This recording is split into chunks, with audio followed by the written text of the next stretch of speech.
Three. Hello and welcome back to the Stronger Than Steel podcast.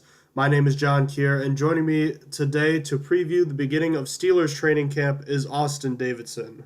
Heyo. It is season 2, episode 18, and as I just said, we are previewing the beginning of training camp today. In fact, Steelers players are supposed to be reporting to the facility at St. Vincent College no later than 4 p.m. So there's a lot to get to. Obviously, just some quick information about Steelers training camp. Their first practice is tomorrow at 2:55 p.m. They break training camp officially, I believe, Friday, August 18th. Their last practice.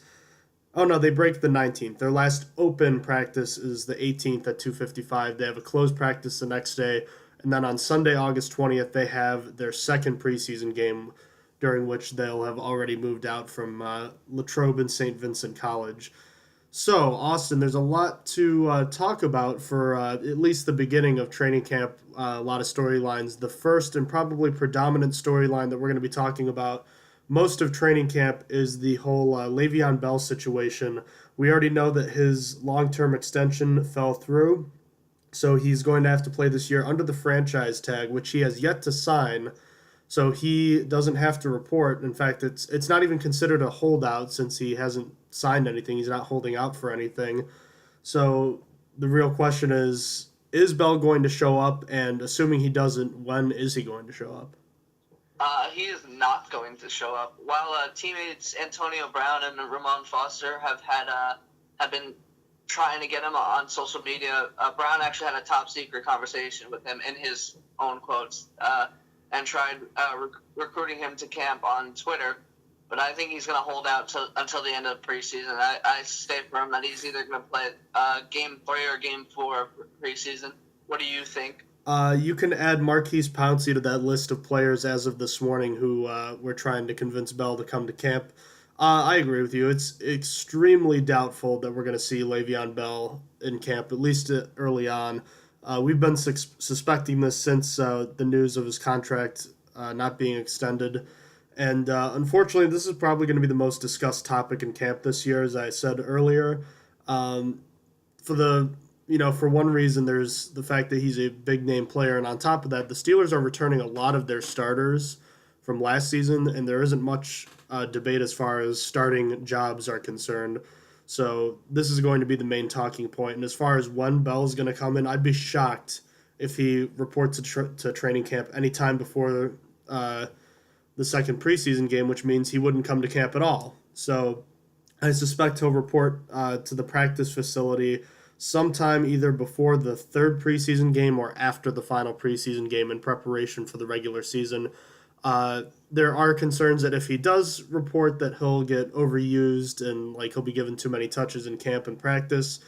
But if you look back at even last year, I think he got a total of something like 30 touches in game and practice in training camp leading up to the regular season. So it's not like he's going to be worked too hard. And there's nothing really to worry about him as far as being in shape goes. He's still training down in South Florida. So it's the biggest non-story story that there is going into camp right now. The next story, it's a similar situation, but it's a little different in its own right. We have Alejandro Villanueva. Is he going to sign his exclusive rights free agent tag and report? And what does it mean if it's a no-show? Because today's kind of the critical day in that sense.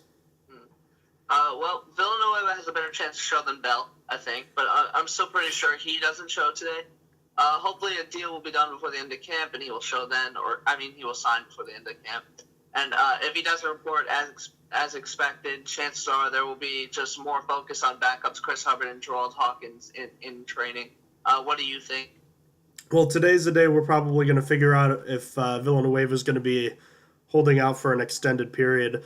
As I mentioned earlier, today's the day the players report. So if he signs the tag today, he will in all likelihood be at camp tomorrow. But I think it makes sense for him to do this. But on the other hand, I see why he is holding out. The problem with him holding out as opposed to Le'Veon Bell not attending camp is that Bell is a franchise type player and a franchise Hall of Fame level talent, and Villanueva is he's a starting left tackle. the Steelers really like what they have in Gerald Hawkins, and before he got injured, they had really high hopes for him. That's not to say that they still don't right now, but it is possible to assume that the longer Villanueva holds out, the less or the smaller his leash is when he returns to training camp. Because I know that they really like Hawkins, even if he's probably not going to take Villanueva's job this year. So, moving on from that, what's the most likely scenario in your opinion? Is it Bell and Villanueva both don't report to camp, just Bell doesn't report to camp and Villanueva reports, vice versa, where Bell reports and Villanueva doesn't report, or both of them report at some point? The most likely is Bell and Villanueva no shows, and then after that, the next closest thing is going to be just Bell as a no show, because I still hold hope that Villanueva will probably come through. But what do you think? I am in a complete agreement with you. We just said, we don't believe Bell's going to be in training camp at all, actually, if anything, not till the very end. And as far as Villanueva goes, I'd suspect we'd see him at some point, but if you also told me he doesn't report to camp, it wouldn't surprise me either. So that's why I agree with you that both of them not showing is the most likely scenario. So now that we are beyond probably the two biggest storylines, we can actually get into position battles, and there aren't really many to talk about. Certainly, really none in the starting lineup. The only one you could kind of talk about is slot wide receiver. So the first one we're going to get to is Eli Rogers, the incumbent starter from last year, and this year's second-round draft pick, Juju Smith-Schuster out of the University of Southern California. Who has the edge in this preseason battle? And if you had to take an outlook, how would you think this position battle changes from, say, week 1 to week 17? Well, the position battle I think is going to start with Eli Rogers winning it because of his experience now. And slowly through the season, Juju Smith-Schuster is going to be thrown in, and especially on red zone plays because that's what he was really drafted for. He was proficient in the red zone. So I think by week 1, it's going to be a lot of Eli Rogers, like week 1 through 10. And then after that, you're going to see a little bit more Juju Smith-Schuster from like 10 to 16. By the end of the season, there should be like a lot of Juju Smith-Schuster time. What do you think? I'm in complete agreement with you. If you want to make a good comparison to how this is what I think is going to turn out, I think it's going to be very similar to how the outside linebacker situation is going to work out with James Harrison and TJ Watt. I think you're going to see a lot of Rodgers early on because he played the position well last year and he knows what he's doing. I still think we haven't seen the best of Eli Rogers yet, which makes it kind of sad that I think Smith-Schuster is eventually going to take more of his reps. But the fact is, Smith-Schuster is a bigger player and is just more talented as far as raw, physical talent goes. I even suspect in the red zone he's going to get the snaps right away. There's no reason Rodgers should really be getting those red zone snaps, considering how much bigger Smith-Schuster is. That doesn't mean I think when Smith-Schuster is supposed to take his job, that doesn't mean that we'll never see Rodgers again. It just means that we're going to see more of Smith-Schuster as opposed to Rodgers. The next position battle that's really up for grabs is pretty much the tight ends behind Jesse James. There are 4 tight ends who are in camp besides James, and James is really the only guy who's really secured a roster spot at this point. The only other guys who have NFL experience are David Johnson and Xavier Grimble, and the 2 rookies, undrafted free agents, are from Pitt, Scott Orndorff, and I believe from Fordham, Fazan Odom, the 6'8" tight end. So, Austin, if you had to look into your crystal ball, which of these guys, I'm assuming that their Steelers are only going to keep 3 tight ends. If you see them keeping 4, who are the guys that you see them keeping, or do you only think they have 3? I honestly think David Johnson has a better chance of making the roster than Xavier Grimble because he can play fullback. So really, I think it's Grimble versus those 2, Scott Orndorff and Fazan Odom, and it's going to be a close battle. More than likely, the Steelers will be going into the season with only 3 tight ends, so 2 of these guys are going to get cut, so it's going to be an intense battle, and I think Xavier Grimble is going to win it. He's just barely going to win it over Scott Orndorff. I don't think Fazan Odom is really in there. I think he's a little too raw to be in the NFL. I mean, he has great physicality. His height, 6'8", is really good. But other than that, he's way too raw. It's mostly going to be Grimble versus Orndorff who's going to get the last spot. What do you think? I agree with you. In fact, because of Johnson's ability to play fullback, you could almost kind of group him as another fullback instead of tight end. But I think I agree with you after having thought about it a little more. I think Johnson is more safe than Grimble is. But I think the fact that Grimble actually has some NFL experience gives him the edge. I don't think Odom is going to make this roster at all. He's too tall, and he didn't play Division One Single A football, which means that he isn't exactly. Well, the reports are that he's not exactly ready to be an NFL blocker, and especially when you consider the linebackers and linemen he'd be having to block. I don't think the Steelers would like to have someone like that as their number 3 tight end. Scott Orndorff makes more sense for someone to potentially take Grimble's job, but I think they like Grimble a little too much, and they can always stash Orndorff away on the practice squad for now. So I think it's going to be the same 3 guys from last season retaining their jobs this year. The next position battle would be, we kind of have 2 and 1 here. We have the 6th offensive lineman as far as the extra tight end, if you will, and like running sets, kind of like how Chris Hubbard was used last year, and the swing tackle position. So the first tackle off the bench should Villanueva or Marcus Gilbert be injured. And in this case, it's Chris Hubbard versus Gerald Hawkins. Okay. So what I think is Chris Hubbard is going to get the edge here since he has a regular season playing time under his belt and did well at it. I would expect Hubbard to win the backup job easier, but Gerald Hawkins can surprise the world here as he was looking really good before he got injured last season. There was a lot of reports about how he was going to be great and stuff. So what do you think? I'm going to have to disagree with you here. I actually think Hawkins has the best chance to win the swing tackle position because of what you were mentioning, how well it seemed like the team liked him and how well he seemed to be playing. And even though Hubbard's one of my I've been a fan of his for a while now. I like that he can play every position and how he kind of came into his own last year. I don't think that's the job he's going to win. I do, however, think he has the edge when it comes to potentially being the extra tight end on those running sets because that is what he did very well last year. I remember the game we went to in Buffalo. They used him a lot in that set, and obviously Bell had a pretty good game with 298 total yards, and I think, 236 yards on the ground, something like that. Yeah, something insane. So he did a pretty good job there, and he did most of the season. So I'm going to kind of cheat a little bit there and give a bit of a split in that sense. Next, we have the backup running backs. James Conner, who I think it's a safe bet to assume that he's going to be the number 2 running back, and behind him, the real battle is Niall Davis and Fitzgerald Toussaint for the last running back spot, Austin. Yeah, James Conner is a lock, as he's a third-round rookie that would stir up the world if he was cut now. So that's leaving a battle between Davis and Toussaint.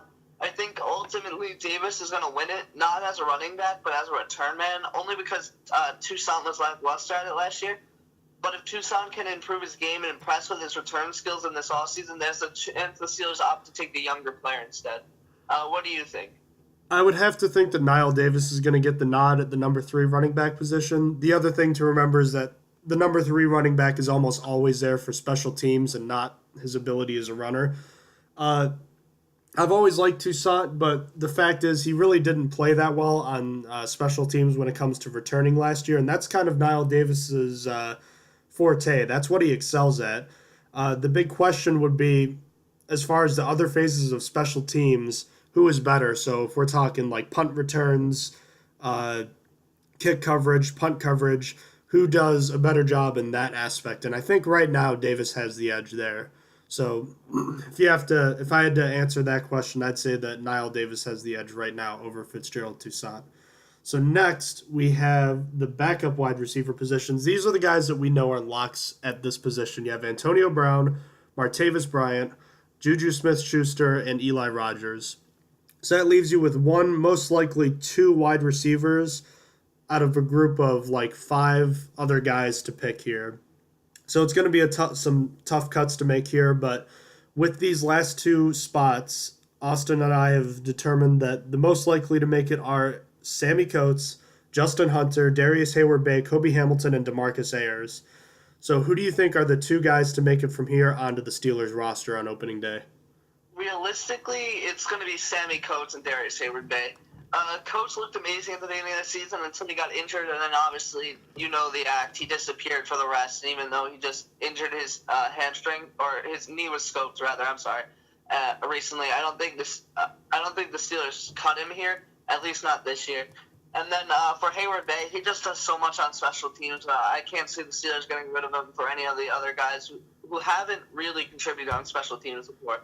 Now, what I want is DeMarcus Ayers and Darius Hayward Bay. I've voiced so many times I love Ayers. I love seeing him play for the short amount of time he did.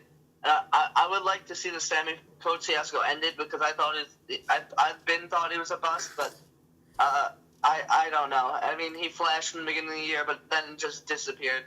I would prefer the Steelers to trade him for a late round pick, but this is all very unrealistic. It's just not going to happen. So, what do you think? I agree with you. I think it's probably going to be Coates and Hayward Bay. I've long been a supporter of Sammy Coates, but this looks like his last real chance to make an impact, and especially with the addition of Smith-Schuster, I imagine it's going to be hard for Coates to find a chance to really make any type of offensive contribution. So that means right now he's going to have to make his mark on special teams. And he made a couple nice returns last year, but wasn't overly amazing.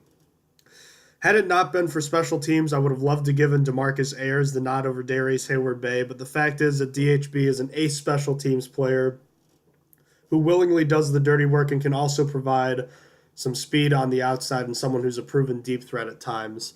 I hope that this means Ayers will be able to, hopefully he'll be able to stick around on the practice squad or he'll be available next year to make the team because I do like him a lot, but the fact is there just isn't enough room right now. Let me throw out something else for you, Austin. Do you think it's at all possible the Steelers are able to trade Justin Hunter before they cut him? Assuming they do? I saw a report from Steelers Depot that said that would be a realistic trade to trade him for, I believe his name is Tavarius Cadet. It could be a different first name, but I know it's Cadet on the Saints. And I just think Hunter has no value. I can't see Hunter going for anything. I guess there are some players that you think don't have any value but still can go, like Alan Barber that just got traded to Broncos from the Eagles. I just can't see Justin Hunter being traded for anything. It just doesn't seem like he's worth much to me. I don't know. What do you think? It'd be really nice to be able to flip him for another player, or like if you're lucky, a draft pick. But the way I see it is, unless if he makes it through most of the rounds of cuts and is on the team for the last week of the preseason, I don't really see a way that a team would be willing to make a trade for that guy when they know that he's probably going to end up on the streets anyways.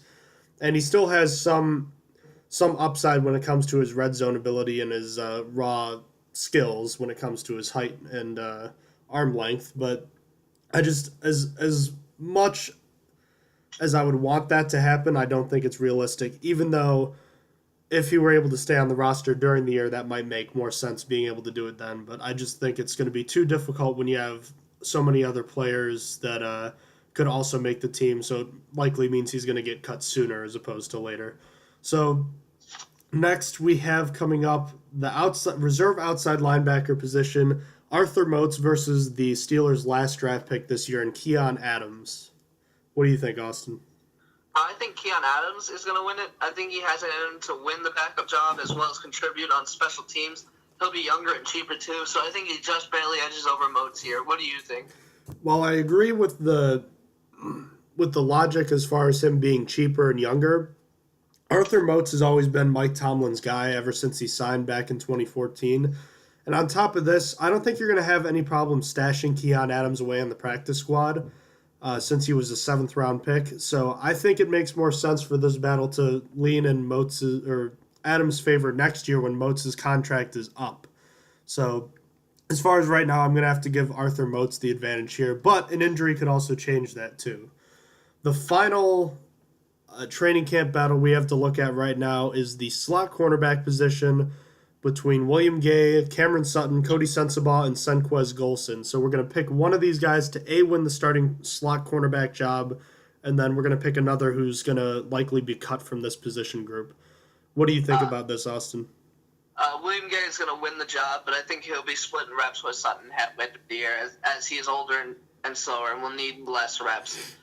Then I think this is the end of the Senquez Golson saga. The room is way too full with newer guys and free agent additions, and Golson is just the odd man out. What are you thinking?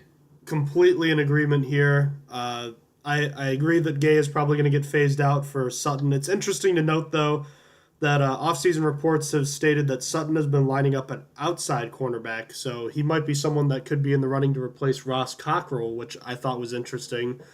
But I still think Sutton's going to end up taking William Gay's job as the slot corner at some point this year.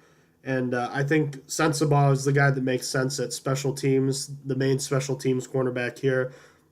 And I really hope I'm wrong about Senquez Golson, but the fact is he's entering his third season now, and he hasn't played a preseason snap. He's finished barely 2 practices, and it's been a lot of bad luck for him, but he'll have one last chance to prove something, but my hopes are not high. The Steelers have already stated that anything they get from him now is considered a bonus, which is really a shame, but it is the truth. So, moving on from the position battles, first things first, what's one thing you're most looking forward to in Steelers training camp?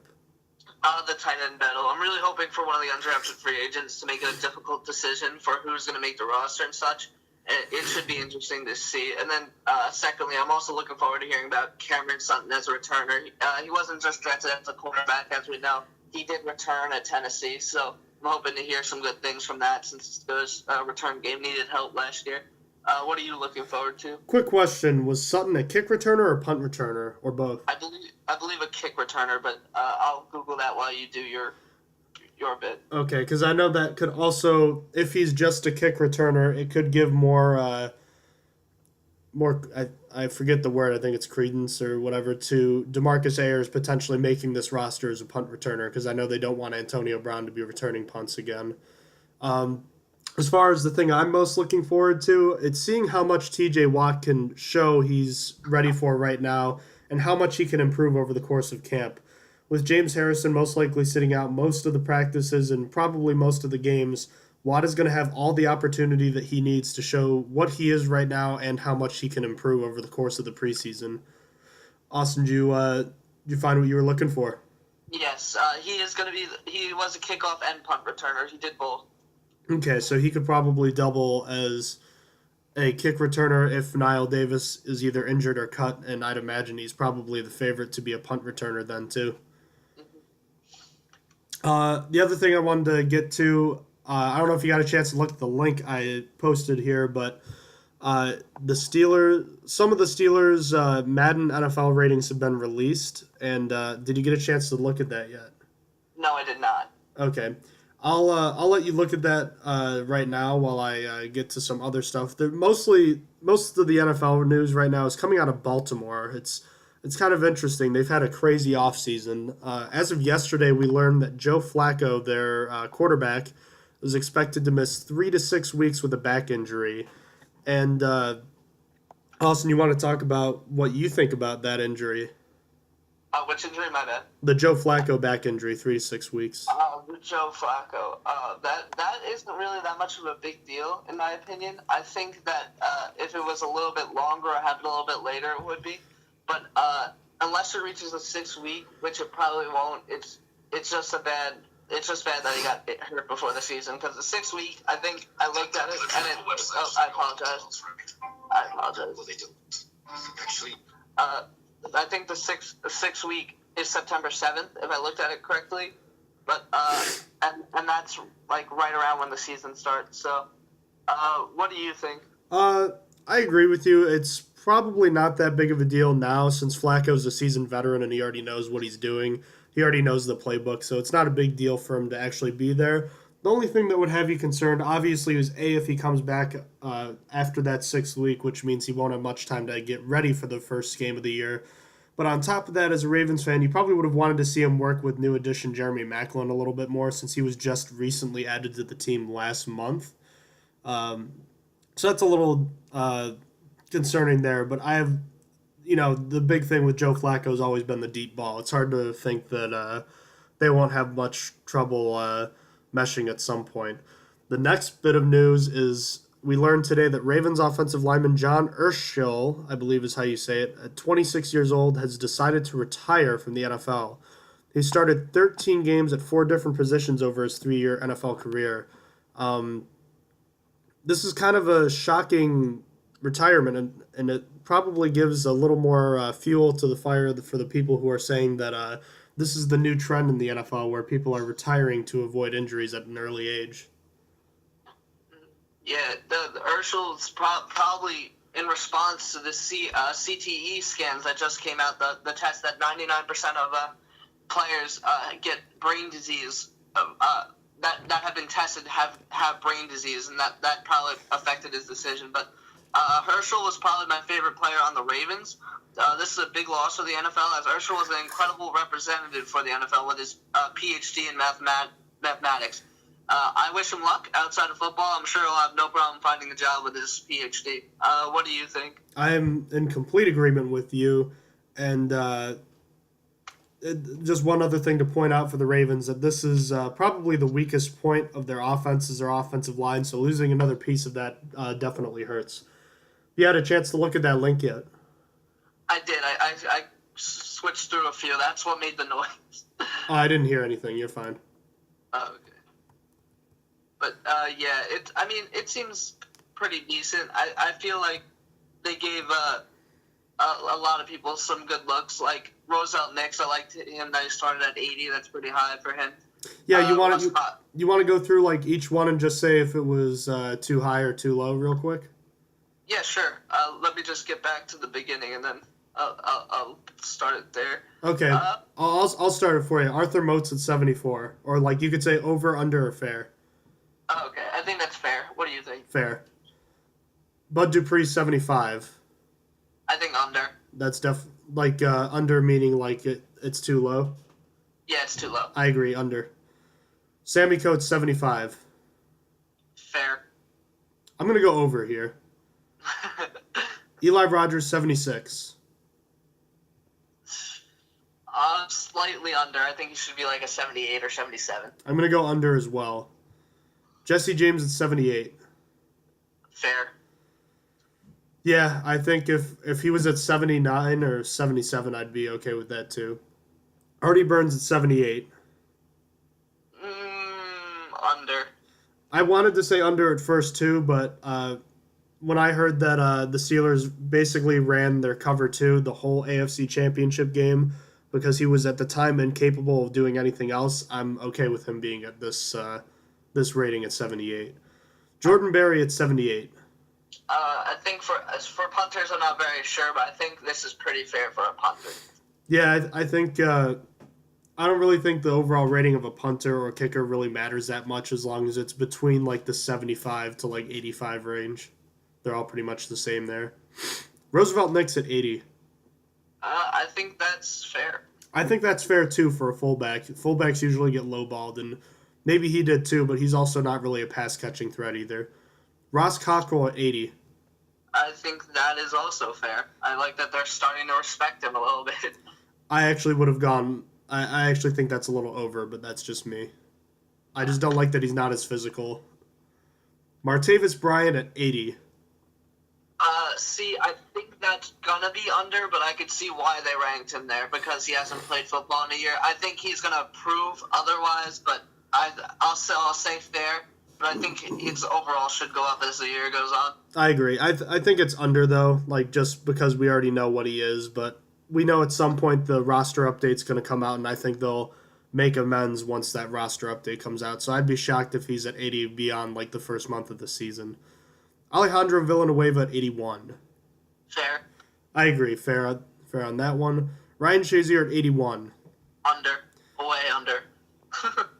I'd say mildly under just because I think if he had played a full season without being injured, he'd probably be ranked higher. But because he's always injured, I I think that's all EA Sports needed to see to kind of keep him from that high level.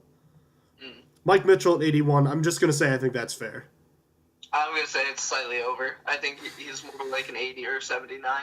I could also see that too. I think that small like 3 point range between 79 and 81 is about perfect for him. This one disappointed me, but I also see why they did it. Cameron Hayward at 81. Under, man. Yeah, I think the season-ending injury he had is probably why he's not at like an 88, but I still don't agree with it. Chris Boswell at 82. Fair. Agreed.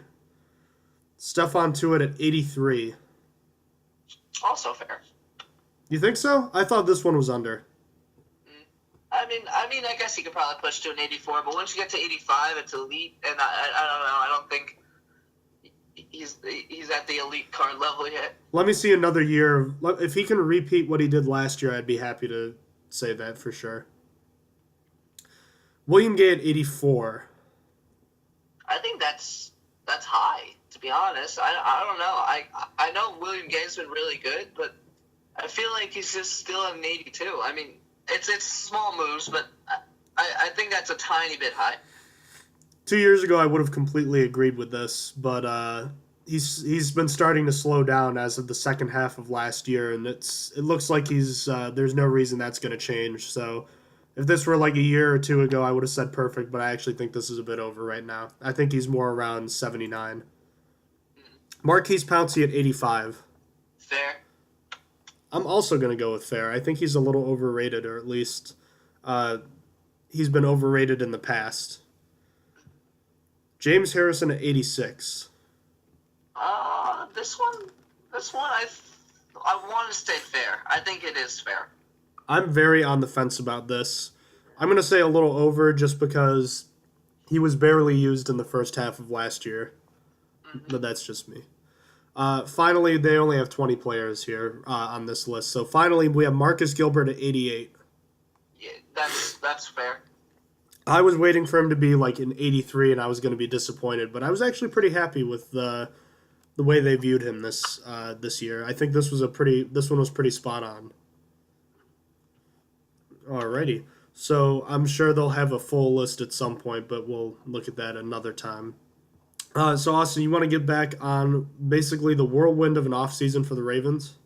Yeah, the Ravens have not had the best offseason, and just to recap what's happened, I was just going to go over all of it.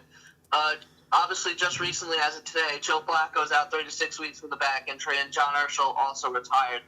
But also, early in the season, running back Kenneth Dixon was first suspended for 4 games, then, as of yesterday, is out for the season with a meniscus injury. Then Dennis Pitta got a hip injury that led to his release. Their tight end Darren Waller was suspended at least a year. Young cornerback Tavon Young tore his ACL in OTAs, and then linebacker Zachary Orr retired, but now might be coming back. I don't know. I saw reports in that he's coming back to football, but it also might not be with the Ravens. So it's just been a rough offseason for the Ravens so far. Absolutely. So the last bit of news that we just learned about right before we started here is that with the injury to Joe Flacco, there are reports of mutual interest between Colin Kaepernick and the Baltimore Ravens reaching some sort of contract. What are your thoughts on this potentially happening, and B, the whole Colin Kaepernick saga that's been going on for over a year now? I think he's probably the best free agent available. I mean, he's been the best free agent available for a while. It's just the teams don't want the drama. It's just, if without the drama, I will stand by that. He is way better than Ryan Fitzpatrick. He is probably better than McCown. He is better than a lot of these guys. He went to the Super Bowl not like 3 years ago or 4 years ago.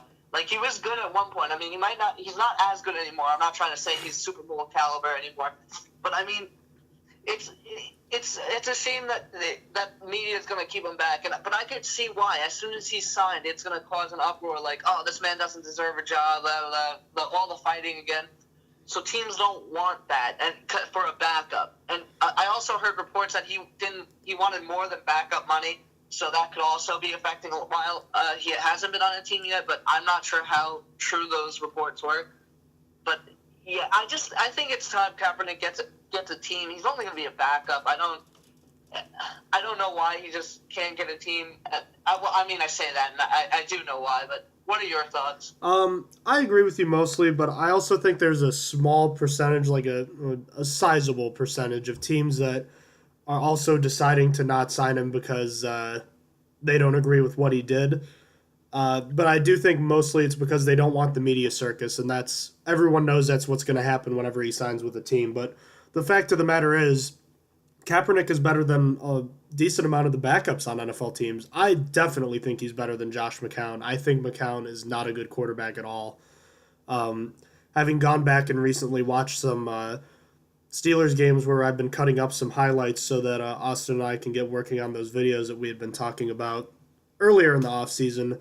I just watching Josh McCown play did not impress me at all, and even though I've never been a Colin Kaepernick fan, even when he took over for Alex Smith, I never thought he was as good as people thought he was. I There's no reason to think he's worse than some guys that are on NFL rosters right now. So I think this would make a lot of sense for the Ravens actually, and I think that's a good organization to take on that kind of responsibility when it comes to the media circus that's going to follow. They're a well-run organization at the top, and they have a good coach. So I think it makes sense on a lot of levels. And what's the most Kaepernick is going to do when Joe Flacco comes back? Probably nothing, right? The most I see happening is Kaepernick starts a game, maybe two, if Flacco has like a re-aggravation of the injury, and then he's just going to be a backup the rest of the year. And I'm it's very slightly possible. I'm not saying this is going to happen, but just a scenario that say Kaepernick plays well the first week or two, Flacco comes back, and then a team decides they want Kaepernick, they trade for him. Do you see that happening at all? Uh, it's a possibility. I mean, why not? Other teams have, as we said, worse quarterback starting, and I'm sure other teams could use him. It's if Kaepernick performs well in like 1 week, I mean, he might be trade bait because the Ravens, if I remember correctly, still have Ryan Mallett. I mean, I honestly think Kaepernick is probably better than Mallett, but I mean, they could live with getting rid of their backup if Joe Flacco is going to come back. So, what do you think? Oh, I think it's definitely possible. The other thing to consider, crap, I forgot what it was that I wanted to say. I was just thinking about how I forgot, but in any case, I think it makes sense, and you know, Kaepernick is definitely not the player everyone thought he was, but I don't think he's as bad as everyone has been ragging on him too. I mean, he's definitely a better quarterback than Blaine Gabbert was last year in San Francisco. So it's an unfortunate situation all around, but I think it's something that makes sense, and I think it's something that I wouldn't be surprised if I hear that it happens. Um, so that concludes my thoughts on that. Is there anything else you wanted to add, Austin, before we wrap things up for today? James Conner hit #1 on jersey sales this week. So That's correct. As we said last episode, he was at #2. He surpassed Tom Brady this week. Why do you think that is? Why do you think people are buying his jersey so much? It's definitely I saw Twitter really stupid and they pissed me off, but people they're overhyping this guy and they don't know his story. It's all about James Conner's story about how he came back from was it leukemia? Was it that the kind of cancer? I believe so. Okay, yeah, he came back from leukemia to play and lead the ACC in rushing yards. Is that correct as well? No, I don't believe that's correct. I think it was actually Hodgkin's lymphoma. Oh, Hodgkin. Okay, Hodgkin's lymphoma. And he just did well. He came back and did well. I can't remember the exact story of how his season went, but and then it's just from then on, he became this guy that just beat cancer, came back to play football, made it to the NFL. So I think that it's his story that's selling the jersey, not hype. And I don't know if I mentioned the Twitter comment, but the Twitter comment was like, "This guy's getting overhyped. I've never even heard of him." And I'm like, it's not really hype. He's a backup. He's got to be the backup running back to Le'Veon Bell. It's literally just his jersey is selling so well because of his story. I was correct. It is, or the second time I was correct. It was Hodgkin's lymphoma for James Conner. Let's see. Okay. And then last year he ran for it was just over 1,000 yards. I have to imagine that someone ran for more than 1,092 yards last year.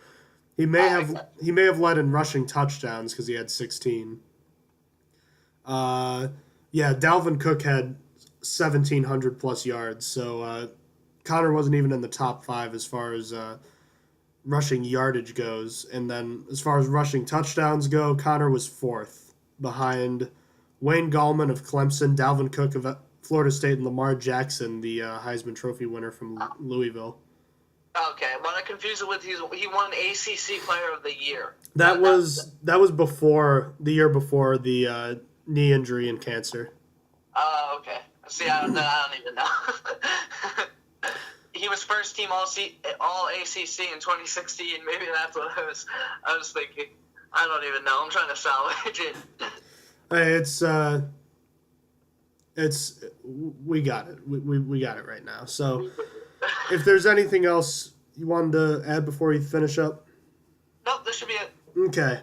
So, I don't know when exactly you want to do another episode, Austin. I imagine we'll probably start doing them a little more frequently now that there's probably going to be more to talk about. I will be pretty busy from now until about pretty much next week. My summer class finishes next week, so I'm gonna be happy about that. I'll have some more free time, and this upcoming week, my roommate is moving out. Oddly enough, he's moving to the apartment downstairs, and I have two new roommates moving in, so it's gonna be a busy time at home for me. So I'm probably not gonna be able to do much right away, but within a week or so, I should be all set. So. And then I know you mentioned you wanted to do that fantasy episode at some point too. We were thinking about doing a preview show for fantasy football for just the Steelers players. We were going to talk about, the guys, where you should draft certain guys and guys who might be considered, sleepers, things like that. So we'll get more into that at some point. So wrapping things up today, thank you for joining us, ladies and gentlemen. If you have any questions about the show, any feedback, you want to ask us any questions, email us at strongerthansteelpodcast@gmail.com. Check out our episodes at SoundCloud and YouTube, and you can check it out on our website, which is strongerthansteelnfl.blogspot.com. Sorry, it's a long URL. You can check us out on Twitter at @stronger_steel, Facebook, and Instagram at StrongerThanSteelPodcast. Austin, thank you again for joining me today. And the Steelers season, it's underway. It's finally over. The NFL offseason is finally over. Alrighty. Thanks again for joining me. Have a great day, everybody.